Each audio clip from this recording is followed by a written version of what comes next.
taratry Jerosalema vaovao ve I Madagasikara? Fandarana arahanao eto amin'ny Antananarivo Télévision isaky ny alatsinainy alarobia zoma famerenana dia ny talata lakamisy sabotsy amin'ny ora toy izao.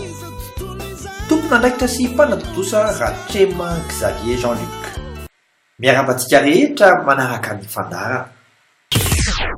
Fa voasoratra hoe efa nanao trano itoeranao tokoa ao dia fitoerana itoeranao mandrakizay. Fanjaka voalohany toko fahavalo andiny fahatelo amby folo. Teny fianianana nataon'ny mpanjaka Solomona tamin'ny nanokanan'ny fiangonana tao Jerosalema io.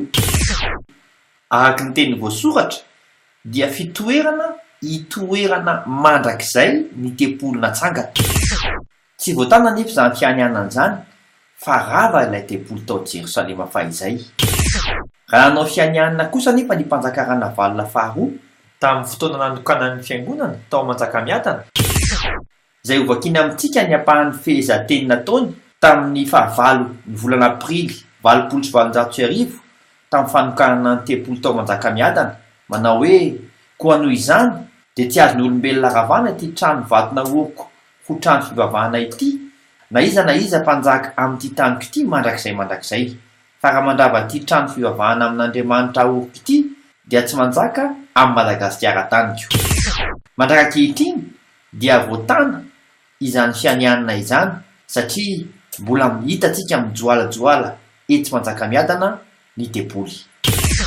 Misy mampieritreritra ihany koa izay voasoratra eo amin'ny takela-bato izay hita eo amin'ny rova Manjakamiadana dia misy soratra toy izao: fiangonana, ity trano fiangonana ity naoriny Ranavalona faharoa tamin'ny 20 volana Jolay 1950.